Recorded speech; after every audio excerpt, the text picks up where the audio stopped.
You guys, there's a lot of hyperbole that gets spewed around on YouTube. So I can understand your suspicion when my title says, "This practice hack will make your drum solos better in just 1 week." But be honest, how many times in the last month have you actually sat down and practiced pure improvisation?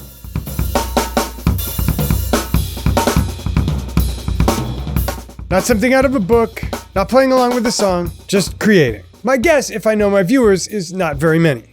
That's why if all you did was spend a half hour a day practicing soloing, you'd probably get better. But I'm gonna give you a system. A system to remove a lot of the fear around sitting down to play a drum solo, and also make it fun. Today on 80/20, drum solo practice hack, which really will make your soloing better in just a week. Stay tuned.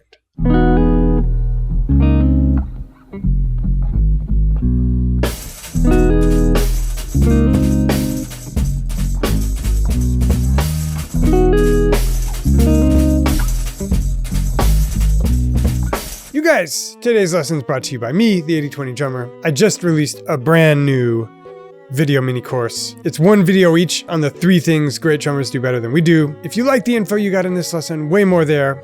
Click below, enter your email address, and on the next page. Kabam! First, let's throw out a drum nate to show you how we're gonna make your soloing better without showing you any licks. Greetings! So today's lesson assumes that independent of any new vocabulary you're gonna learn, so we're not gonna be teaching you anything like this. That's for other lessons. But independent of the vocabulary you're practicing, if you want to practice straight improvisation, you really have 3 constraints that you can play with. One, obviously, is rhythm. So you can play all the rhythms.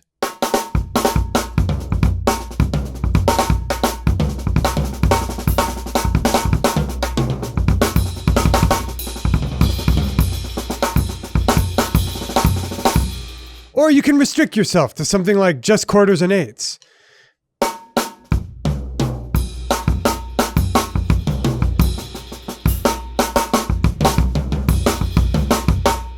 The second constraint is texture. So you can play only linearly, meaning no 2 strokes together.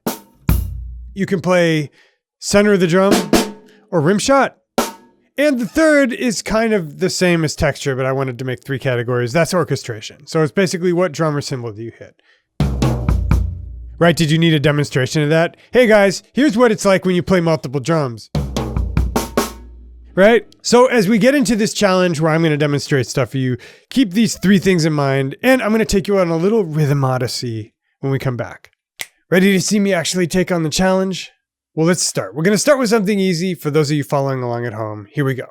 So to start out with the novice level, those of you who are beginners, we're going to restrict rhythm, texture, and orchestration the most. So first challenge is I'm just going to play a solo on the snare drum using quarters and eighths, and no rim shots. And that's all I can do.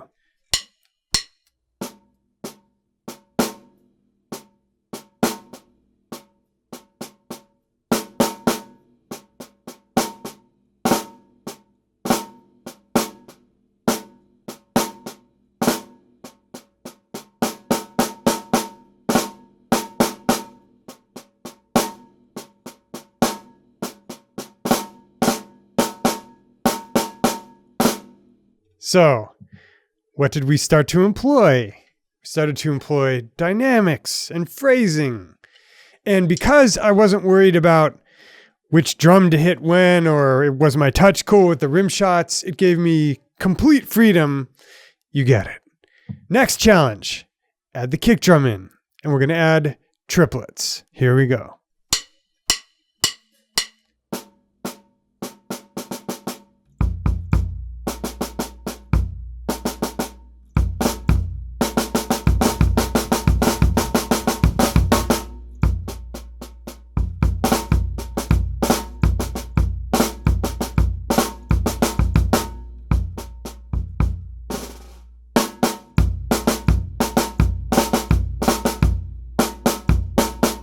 Had to resist the urge to play 16ths there. You start to see what you can do with this. I threw in some buzz rolls there.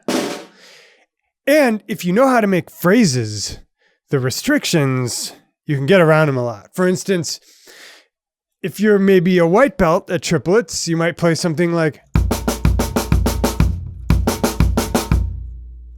if you know a little more about phrasing, you can lever yourself into things like,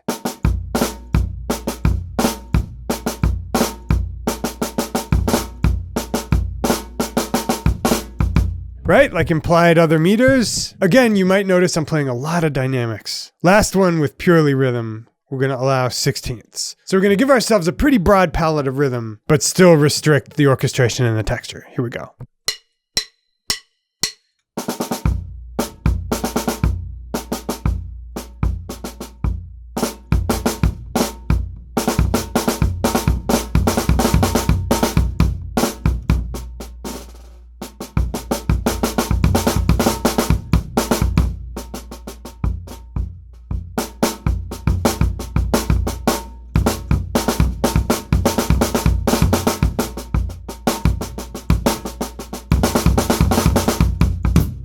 So the challenge as we remove restrictions on texture and orchestration is to be able to play with that same sort of freedom that we're playing with on only the snare drum with no rim shots. I'm going to get into that when we come back. Okay, for this second installment, we're going to start introducing other surfaces. Ooh, scary. But I'll take you step by step. You can do it along with me. It'll be fun. Let's go. Okay, so let's open up both our orchestration and our textural possibilities a little bit. We're going to introduce the floor tom and the hats. And we're going to allow rim shots. But to compensate, we're going to bring the rhythmic palette back to just quarters and eighths.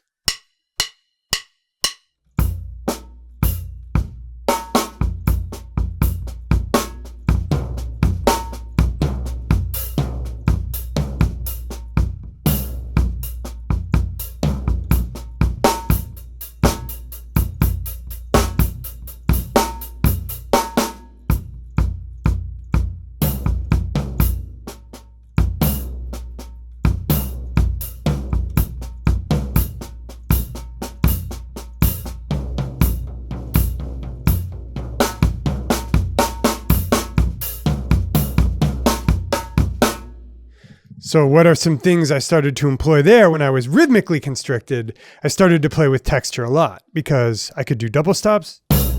I could do sweeps this way. I could do sweeps this way. So there are a lot of possibilities that come from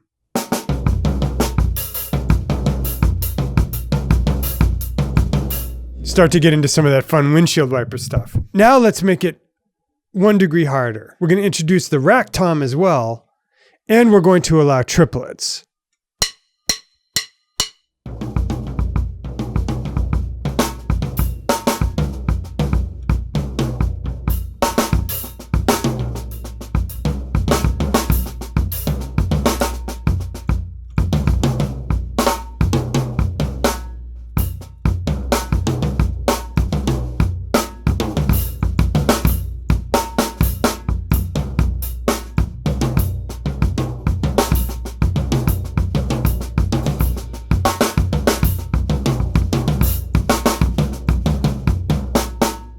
Let's try that whole experiment again, but let's try to really focus on dynamics. See if we can make a big contrast between loud and soft.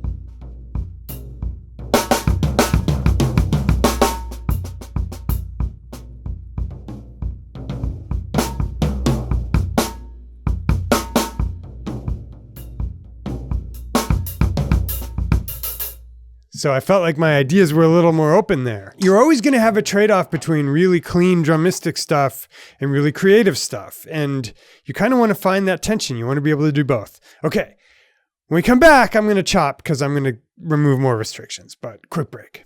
And before we do the final installment of our lesson, before you just watch me chop, I want to remind you that if you dug this lesson and would like way more, I just wrapped on producing video 2 of my brand new 3-video mini course. It's free, and it'll teach you the 3 things great drummers do better than we do. I had a previous 3-video mini course. Trust me, you have not seen this one. If you want to get it free, just click the link below this player, enter your email address in on the next page, and we'll send it to you. All right, time to chop. Okay, now we're back. So how do we challenge Nate maximally?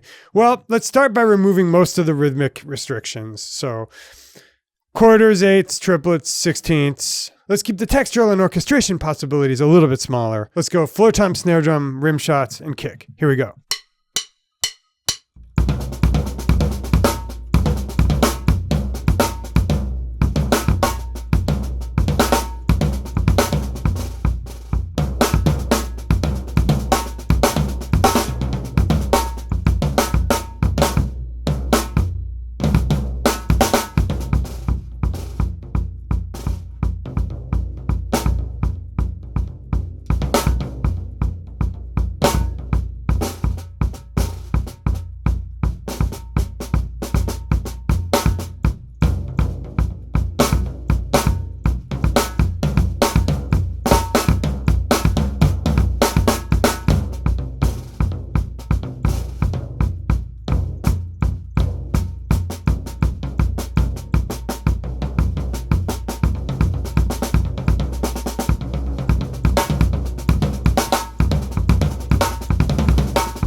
And I'll admit, I'm not totally sure what happened at the end. I think I accidentally got onto an implied meter and that changed where my triplets were, but I was into it. I had like a dotted eighth thing going.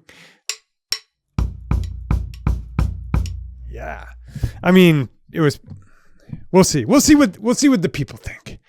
Okay guys, you ready for the chop? Let's add the rack tom and the cymbals and everything. Let's see what we come up with. All right.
All right, guys, so I've just taken you soup to nuts through an exercise I use to practice pure improvisation. And if you're interested in way more where that came from, you might be interested in my course called the Solo Course and also the coaching program I run, the 4-figure intensive coaching. Oh my God, it's 4 figures. What could they be doing in there? Well, if you want to find out, all you need to do is join my list because we only open up those programs a few times a year and we only open them exclusively to my mail.